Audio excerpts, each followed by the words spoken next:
On Zoom will be audio and video recorded, and the meeting can also be watched on Comcast Channel 15 and by streaming on Northampton Open Media's YouTube channel.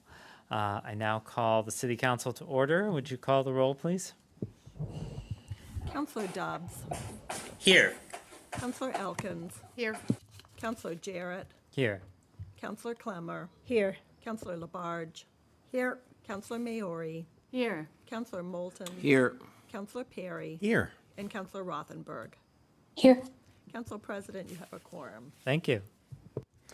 The first thing on the agenda is, well, actually, tonight's highlight is an ordinance relative to bus stop locations. The first thing on the agenda is our public hearing.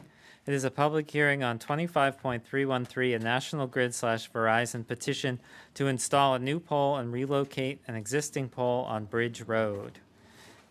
This will accommodate a new driveway at 737 Bridge Road and install one jointly owned pole to correct an existing overlong span. And do we have someone here from National Grid? Yes. Welcome. But first, I would entertain a motion to open the public hearing. Second. Motion made by Councilor Labarge and seconded by Councilor Moulton. Any discussion? Roll call, please, on opening the public hearing. Councillor Dobbs. Yes. Councillor Elkins. Yes. Councillor Jarrett. Yes. Councillor Clemmer. Yes. Councillor Labarge. Yes. Councillor Maori. Yes. Councillor Moulton. Yes. Councillor Perry. Yes. And Councillor Rothenberg. Yes. Okay, that passes unanimously, and the public hearing is now open. Welcome. Good evening, Ken Kriegel for National Grid. Is it red or green? It is green, Okay, great. sorry. So we're here tonight to relocate one pole and add one additional pole to accommodate the request from 737 Bridge Road for their egress path onto Bridge Road. And the existing span is already too long, the wires are too low, so adding an extra pole raises them up.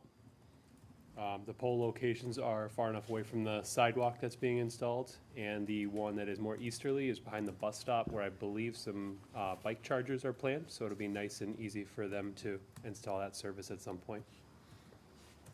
Great, and I see in the memo that there are no known conflicts with city utilities or public shade trees. Are there any questions for Ken? Councilor Moulton. Yes, thank you. This is the former nursing home property. Correct. And it's in the memo that President Jarrett mentioned. Dr.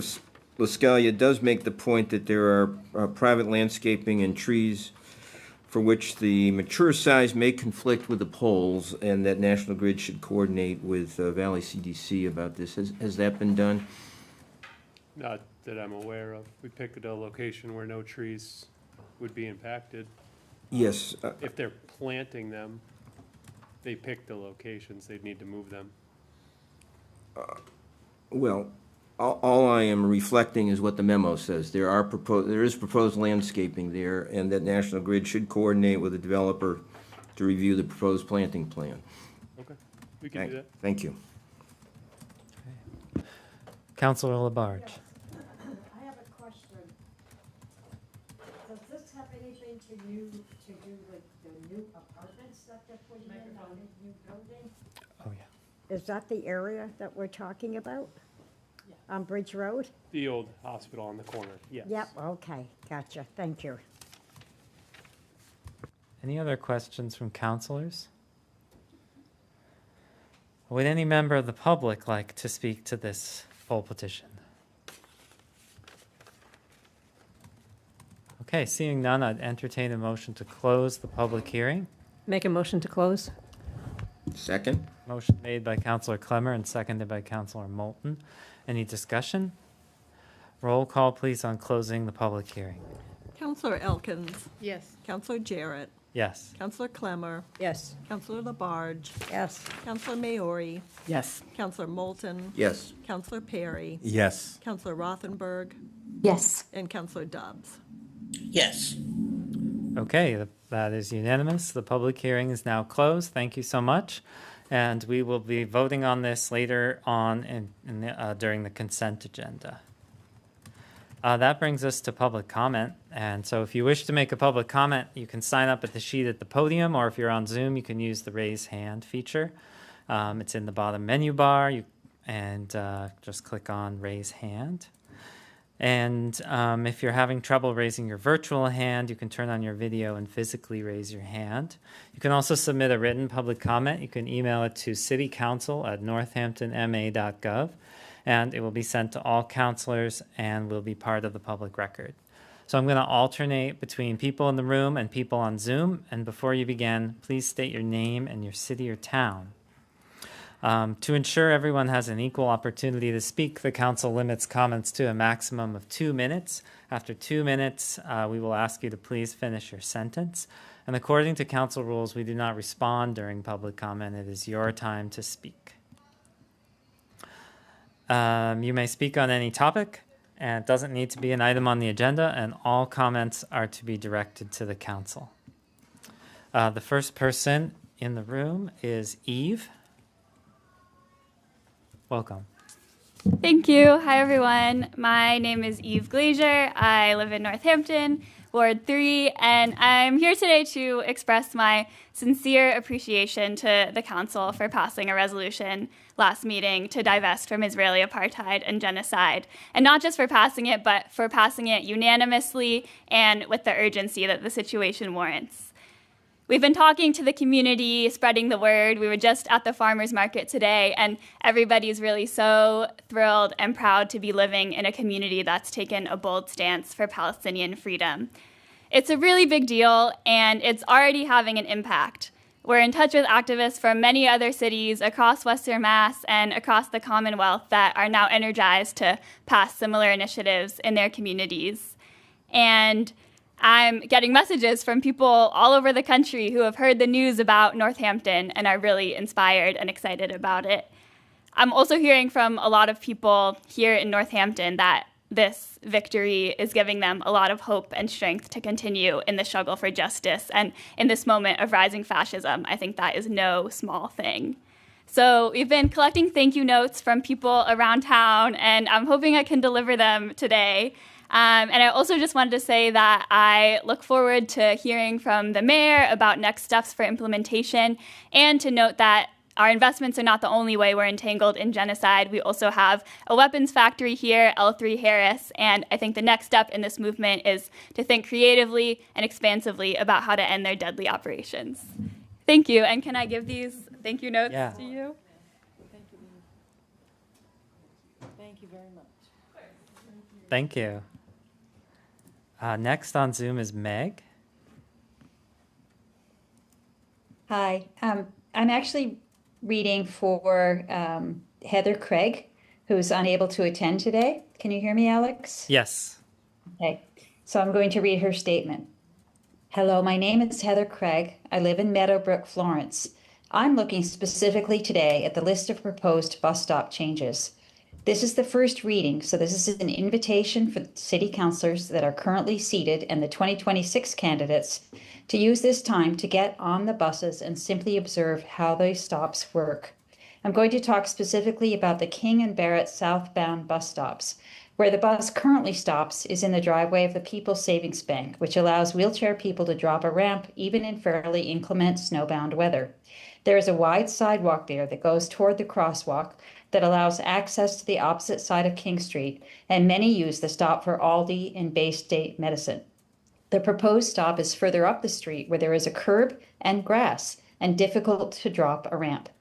There's a very narrow asphalt sidewalk unsuitable for use by power chair and most other types of wheelchairs. It is not easy for me to use with my walker. That is just one stop, and I think it's important. When we're voting on these stops and interacting with the PBTA, people need to understand where each stop is, what it looks like, and what the challenges are for people using it, and whether there need to be any kind of modification, as well as clarity about who's going to clean the snow, how are people going to navigate if they have challenges, and where can people safely wait. So take the list you have presented here. The buses are free. Get on them. Do a little of your own research. I will see you with more concrete information from more mobility users at the next meeting. Thank you. Thank you. Is there anyone else signed up on that sheet? Okay. We'll go to the next person on Zoom. But if anyone else in the room wants to speak, feel free to sign up. So next is Ace. Good evening, Ace Taylor, Ward 3. I am echoing and adding to both folks who spoke previously. I would like to thank all counselors who were at last meeting for voting unanimously in support of Israeli divestment, particularly those who voted to abstain at the last similar proposal that went through this council. I'd particularly like to thank Councillor Rothenberg for acknowledging the mistake that she made previously and apologizing for it. Unfortunately, that was somewhat undercut by Councillor Rothenberg's later comments comparing the current government of Northampton to the current Israeli government.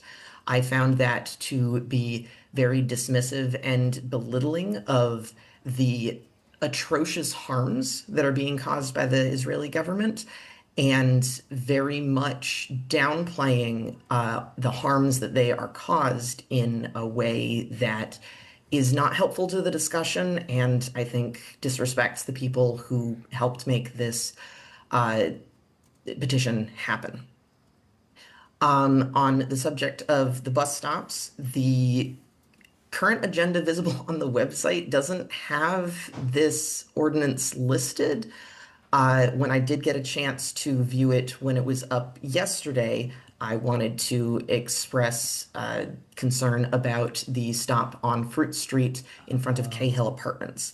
That area right now is being used for parking, and part of the point of the ordinance is to allow no parking in the area of the bus stop. I would like to be cautious about this change, as there's already very limited parking in that area and occasionally a bit of a cold war on the street about who gets to park where. So similarly to the Meadowbrook consideration, I would like there to be more attention paid to this so that those who need to use cars and those who need to use the bus can be in harmony rather than at odds. Thank you. Thank you. And I believe I just fixed that link. I went to fix a broken link on that agenda item about an hour ago. And I think I didn't complete return. Okay. It's there now. Is there anyone else who would like to speak? Okay, thank you. We will move then to announcements from councilors and the mayor. Councilor Labarge. Yes, when I was down in Northampton this afternoon, one of the speakers a couple of weeks ago. Yeah, could you start over? Yeah, and on the resolution that was passed, and she asked me if I would read this off this evening for her. But before I read this one, I want to let all the counselors know you did receive an email from Ryan Road School. As of tomorrow, all the counselors have been invited at Ryan Road School at 1 o'clock for the grand opening of the Playground for All. What was the date on that? I saw that, but I didn't. Tomorrow, Oh, it's tomorrow. yes. Sorry to So interrupt you. thank you on that. And also, like I was saying, one of the speakers here a couple of weeks ago on the resolution under this. October 7th, marking 2 years, Community Memorial Tuesday. October 7th, Pulaski Park, Northampton, Mass. A gathering at 5 o'clock p.m. The program begins at 5:30 p.m. In remembrance of 2 years since the Hamas attack, we gather in solidarity to honor the lives that were taken and the hostages still missing. Join us to lift our voices in song and prayer. So I'm going to pass it around so counselors can look at that. Thank you. You're welcome.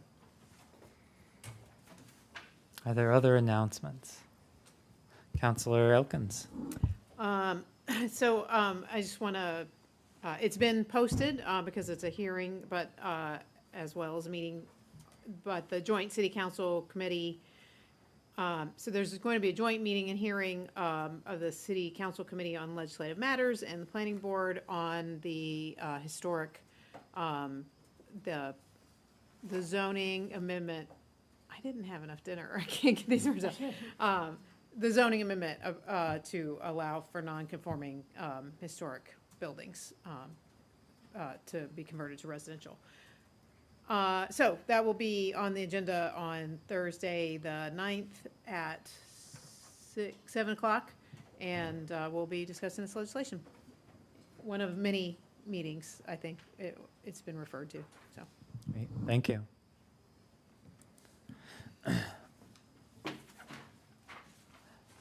Councilor Labarge. Sorry, can you turn your microphone on? Is that on legislative matters and the planning board? Correct. Yes. Thank you. I have an announcement. My office hours are the first Thursday of the month, so that's this Thursday from 2:30 to 4:30 p.m. at the council office. If that time doesn't work for you, let me know. I'd be happy to get together to discuss budget issues, any other city issue, and also Ward 5 School Committee member Ann Hennessy and I are scheduling another Lilly Library evening time that we do periodically together.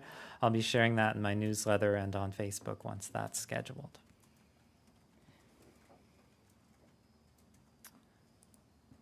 Okay, Councilor Rothenberg.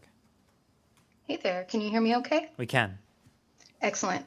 So on Saturday, October 4th, I will be playing cello at 2 events in the community.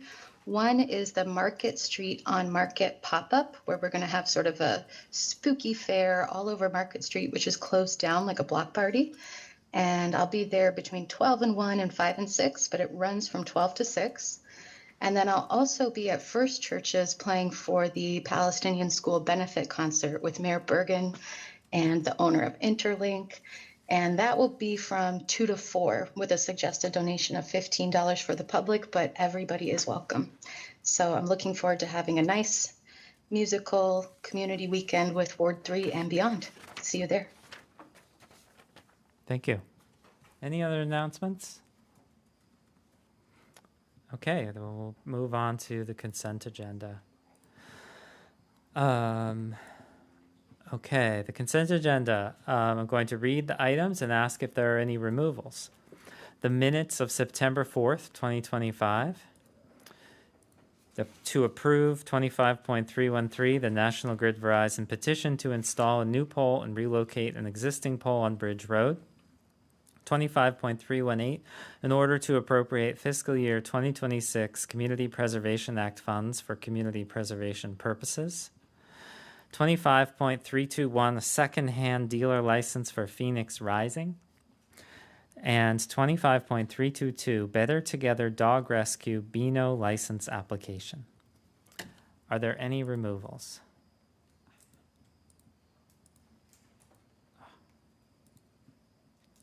Sorry, I'm having trouble in Zoom land. Is anyone raising their hand on Zoom? Okay. Then I would entertain a motion to approve the consent agenda. Second. Motion made by Councilor Labarge and seconded by Councilor Moulton to approve. Roll call, please, on approval. Councilor Jarrett, Yes. Councilor Clemmer, Yes. Councilor Labarge, Yes. Councilor Maori, Yes. Councilor Moulton, Yes. Councilor Perry, Yes. Councilor Rothenberg, Yes. Councilor Dobbs, Yes. and Councilor Elkins. Yes. Okay, that passes unanimously. That brings us to the last thing on the agenda, which I see is listed on the agenda. 25.320, an ordinance relative to bus stop locations. And Keith Benoit was going to join us, but was not available until a little bit later. So I will be presenting this. So at my initiative and working together with the planning department, we have been working to go through all of the bus stops in the city and define them and have them become part of our ordinance. So previously, there were only a very small number of bus stops that are actually in the ordinance. In order for a bus stop to be legal and to not have no parking, at that stop, it needs to be in our ordinance. And so our primary goal was to identify the points that are already there, so for the vast majority of these, there are no changes proposed. However, there may be discrepancies between where PVTA said the bus stop was and where the bus driver actually stops. So as was referenced in public comment, we just went with, here's where PVTA says it is, and then we measured it. But where the bus actually stops may be a different location. So that's something that through this process, we will need to determine if there are these discrepancies and whether there should be any adjustments. So I ask that each of you ward councilors look at the stops that are in your ward and reach out to your constituents and get feedback from them. So in addition to clarifying the actual locations, we also, and I think, let's see if my computer can be working. Okay. You'll find a memo on the agenda as well. And it lists a few changes that we are proposing. And many of these are because the stops were actually at a parking spot. So this is a problem because anyone in a wheelchair who needs the accessible ramp is basically has to come into the street, and it has to stop and block the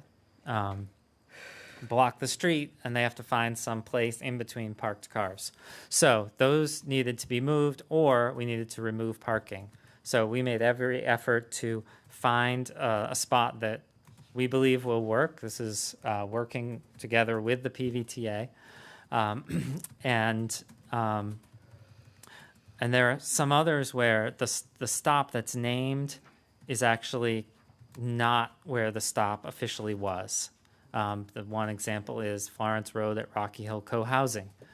Everyone knew that's where the stop was, but the official marked stops were down the street a ways. So those are a few of the changes. I'd say most of them are in Florence Center, and they have to do specifically with that parking concern. There's one that's currently right in front of Tandem Bagel where there is parking, and we propose to move that just a small distance down the street so that wheelchair ramps can come out, and there will be avoid conflicts with the intersection and parking. So I imagine that and I'm happy to go over any of these in detail now, but that the request will be that this gets referred to the Transportation and Parking Commission and to Legislative Matters, and that we will have a more in-depth discussion there. And there are several weeks until the next Transportation and Parking Commission meeting, so that gives time for councilors to seek out input from their constituents. So I think that's the introduction. Oh, there are two that are proposed to be removed, and I'll just mention those particularly. One is Chestnut and Main in Florence, and this is one that is on Chestnut Street by the Pie Bar, and that is proposed to be combined with a stop that is right around the corner, almost in front of the Pie Bar, is where we're proposing that stop be. So it's a combination. It didn't make sense to have a duplicate stop that's two stops right around the corner from each other. Would that become parking then? Where the old? I think it's already posted no parking, Yeah, that's because of the closeness to the intersection. So I don't think there's any proposal to change the parking situation there. The other is the Thorns Marketplace stop, which has conflicts with traffic and parking, low ridership, was only served by the R44 route. It's not even clear that stop has been in effect lately. So that would be one that we'd want to get feedback on as well. That's my introduction, and Cool. I would welcome questions and thoughts from councilors. Councilor Moulton. Thank you, President Jarrett, for that. I want to try to understand the concern that was raised tonight about the stop at King and Barrett, which is 7442, being changed from the People's Savings Bank to a spot further up the street that's less accessible. I don't see that on the list of shifts. So this is one where the location on the map that PVTA gave us, there's never been a sign there as far as I'm aware. So it's sort of a stealth bus stop. You have to know that that's the spot.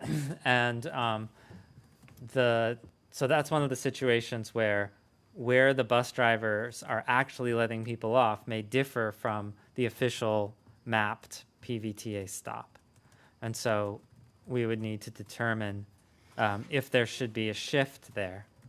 And you'll note it's all measured. One of the fun things about this was that Keith Benoit and I and others actually went out and did hours of measuring bus stops with the clicker and talking with people who are in the area and watching buses stop. And so it's all measured from the nearest cross street, and it's a certain number of feet. So that would be something that we could look at. And also talk with the PVTA about whether, how much flexibility they have to pull forward a little bit from the marked stop and deploy the wheelchair ramp. But you said that this is one that you described as a stealth bus stop. It's not actually on the map? It's on the map. So if you look at the PVTA's website or one of the numerous apps, then it will show up. But when you go, there is no sign that says bus stop. And that was one of the big initiatives for doing this, is that we want all of these stops to be properly signed. So there's no marking at the site, at the stop? As far as I'm aware, yeah. Okay. Well, it seems that based on what we heard tonight, that the bus driver or drivers are accommodating wheelchair users in a good way. So I would hate to see that lost. Yes, and maybe that's a discussion I could bring back to the PVTA to talk about, because you have to put a sign at a particular location. You can't put a sign in the middle of a driveway. And so, but we need to know how much flexibility that will the bus driver pull forward a little bit from where the sign is, if that's more convenient for the user. I hope that that's the case, but that is something that we should clarify with them, that if there is a marked sign, do they have to stop precisely at that point? Thank you. Councilor Labarge. Yes, I was very glad to see Florence Road at the Rocky Hill co-housing, Mm-hmm. but that really is a problem there, period. The location of it, tiny little sign, that's it, and a lot of my residents were complaining Mm-hmm. about that area. Also, too, I'm happy to see, which I had great concerns with it, was Florence Road at Florence Heights. I had to do that for a resident of mine, which a lot of you know, who is considered being blind, and I had to have the bus changed for her because of the walking distance involved and not being able to see that well. Mm-hmm. So I'm glad to see this being here. So thank you for that, having that on there. I think that Oh, your microphone's been off. I keep forgetting about it. I don't know. Anyways, thank you for that. Okay. You're welcome. Councilor Maori. Just to clarify, so Keith is going out, so every stop is being assessed for accessibility. I was just curious how this usually goes, like the Disability Commission doesn't need to weigh in, because, so Keith is, so that's forefront in every decision around the buses. Right. So The location. most of these, we're not the scope of this ordinance does not address any physical upgrades to stops, like Okay. actually adding accessibility enhancements. That will are important. Those are important, but those need to be addressed as separate projects. This is about, but for the most part, it is about just identifying the stops that already exist, getting signs there, and then understanding what accessibility improvements we need to make. However, with the changes that are in Appendix A of the memo, accessibility is some of the reasons with why we're proposing to move. For example, if not having the stops be where there is parking. And there's another one, this is on King and North, where there's a proposed, there's two benches there, and one of the benches in front of 129 Pleasant Street is being removed to improve accessibility so that when the bus stops there, the ramp can come down and there's actually a spot for people to get off there. So that is, Oh, I see Keith, don't mean to interrupt you. Keith oh, great. is there. I thought Council Rothenberger had her hand up, but it's not there anymore. But I see Keith. Okay, asked. Would you make Keith a co-host? Thank you. Did I interrupt you though? Were you finished? No, I Okay. mean, Yeah. I hope that Yeah, answered no, your that's question. exactly what I was wondering. Yeah. There's a lot of work to be done with improving accessibility of these stops, and the first step is essentially getting them codified, and then then we can go through each one and try. And I mean, it requires funds in order to actually make the improvements, but when we can better understand the scope of what we need, the work that we have to do, and prioritize. So welcome, Keith Benoit. Hi, everyone. Hi. So Keith, I don't know if you heard my explanation, but is there anything you wanted to add? Yeah. As part of a different project, we did add, and this is just to give some context about what kind of addressing accessibility means.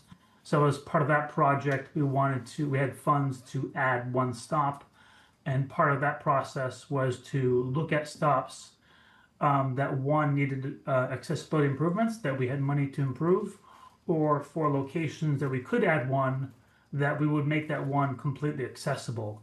So I went through the process of going through a few stops around Jackson Street and Barrett, but it was eventually decided to add a new stop on Elm Street, and that's the one that is Elm and Franklin.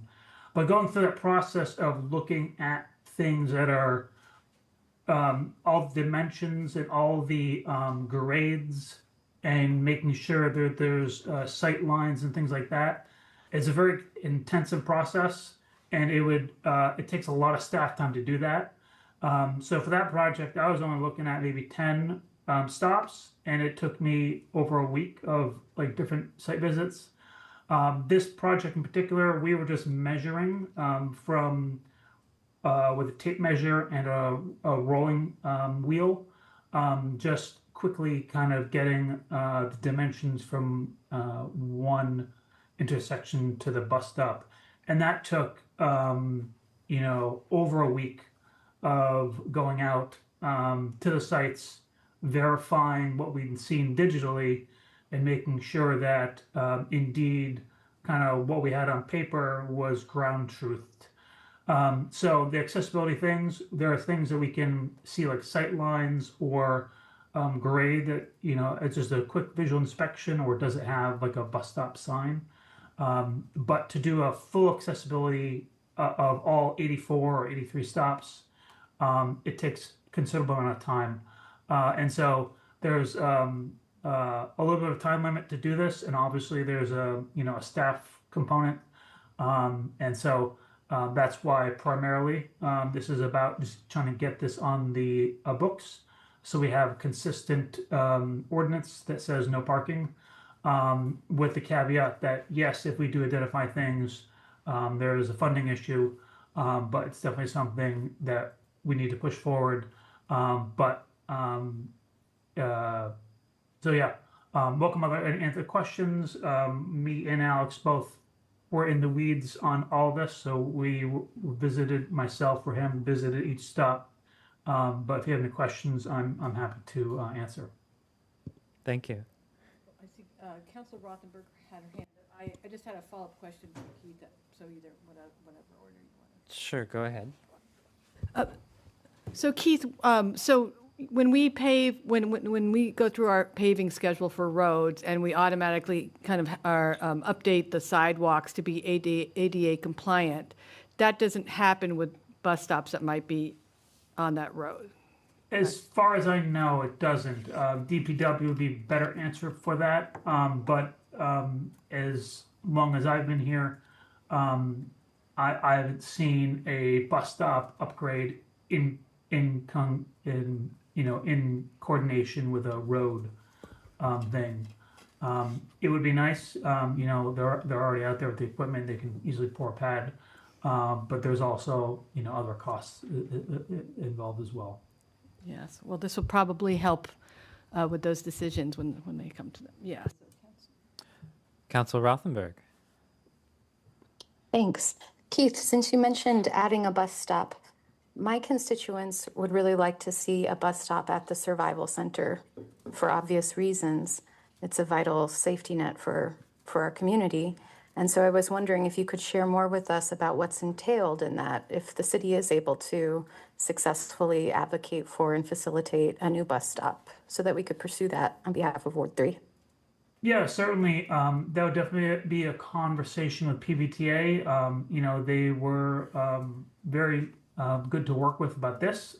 So if there is a stop that needs to be added, such as a survival center, they would have to look at their routes and see what that entails. In conversation with them, they look at the context of everything, other stops nearby, the routes that are available, timing and things like that. So they could be, much better answering what that looks like and if it's possible. I don't want to make a promise, but I think reaching out to PVTA, we can certainly, I can talk with you offline about reaching out to them, and they would be able to get a better sense of ridership numbers and all that. That would be great. I'll reach out to you. Thanks. Yep. And I can just note that there's something of the history of that. There used to be the S route, the Northampton Survival Center shuttle, and there is so there was a marked bus stop there, but that was due to low ridership was changed to the NoHo shuttle, which is an on-demand service that runs Monday through Friday. I forget the exact times, 9:30 to 5, something like that. So that you have to make an arrangement, and then that will pick you up anywhere in Northampton and bring you anywhere in Northampton. So that, as my understanding, the current arrangement for the Survival Center is it's not on any route currently, but I encourage you to talk to the PVTA, and perhaps that can be changed. Councilor Labarge, your microphone. Yes. I have concerns here, and I haven't really gone over that list. Right here on Main Street, right in front of the Academy of Music. Again, this evening, coming in here, I saw it. The buses are so high. Here you have the crosswalk. You can't see anybody until they're coming right past that bus. That's dangerous here. And this is not the first time. I can't tell you how many cars were tooting their horns because you can't blame the people on the sidewalks trying to cross. It's the height of the bus and that first parking space there right by that crosswalk, which is very dangerous. And I saw it again this evening. Thank you. Councilor Elkins. Two things. One was thanks to Keith and Councilor Jarrett and anybody who helped you. So, yeah, you sounded like there were some other people who have that effort for tracking all this down. What a tremendous effort. Thank you so much. And with that, I would move to refer this to legislative matters and traffic. Transportation and Parking That. Commission? Oh my God, I don't know what's happened today. That committee. Gotta feed her. Is there a second? Second. Second. Okay. So- no. Motion made by Counselor Elkins and seconded by Counselor Maori to refer to the Transportation and Parking Commission, which their next meeting is on Tuesday, October 21st, and to legislative matters, which I guess may need to be scheduled. I guess it may be on Monday, November 10th, but we'll see if that works out with all the members. Discussion on referral. Counselor Rothenberg. Thanks. So did I understand that you were saying the request right now as it stands is for the signs to go in where the stops actually are and then to check on accessibility later? I feel like I heard that both ways, that we would check on accessibility before having people put in signs, but then I feel like you also said it in the inverse. Can you clarify? So, and maybe Keith can speak to this in more detail, but as we reviewed all of the stops, we looked for serious accessibility concerns, such as it being right in a parking space. And Keith, do you want to add? Yeah, so with the signs, that was a very easy thing to note. Is there a sign there or not? We can just say yes or no. PVTA said that they may have signs, so if we had a number of signs that we needed, they may be able to provide some. And it is a very easy lift to buy those and have those installed. Part of that too is this ordinance is we wanted to add the actual PVTA stop numbers. So if you're looking at a stop, you can say, I'm at stop 213, and whether it's a responder or PVTA or whatever, we can know exactly where that is, even though it may, you may know it as Main and some other cross street. The accessibility, it's a money thing, and it's a timing and all that. So that is a harder lift, and there's a lot of stops. So I can't speak to the nature of funding. The one stop that we did install to make accessible, we're only able to do one of the pairs and the design for the other one. But the funding to do the other pair or to continue the work by going and doing more stops, the money wasn't enough. So that is a challenge, yes.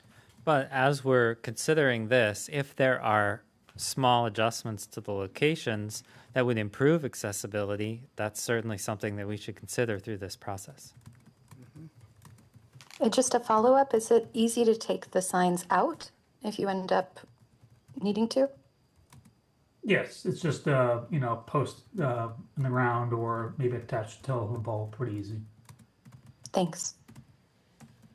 Any further discussion? Okay, let's do a roll call on referral to Transportation and Parking and Legislative Matters. Okay. Councillor Clemmer.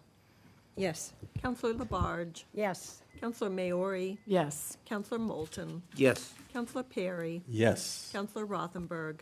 Yes. Councillor Dubs. Yes. Councillor Elkins. Yes. And Councillor Jarrett. Yes. Okay, that passes unanimously and will be referred. Is there any new business? Okay, Councillor Elkins. This is actually an announcement that we missed, and picking up a little bit for Council Labarge. We don't have a meeting before it happens, but October 13th is the Pulaski Day Parade. And I just wanted to mention it, kind of throw it back to announcements. I'm sorry that we didn't catch it in time, but there's another meeting before now and then, so I wanted to make sure it got announced. Okay, thank you. I will entertain a motion to adjourn. Motion to adjourn? Second. Motion made by Councillor Clemmer and seconded by Councillor Perry. Roll call on adjournment. Councillor Labarge. Yes. Councillor Maori. Yes. Councillor Moulton. Yes. Councillor Perry. Yes. Councillor Rothenberg. Yes. Councillor Dubs. Yes. Counselor Elkins, Yes. Counselor Jarrett, Yes. and Counselor Clemmer. Yes. Okay, we are adjourned.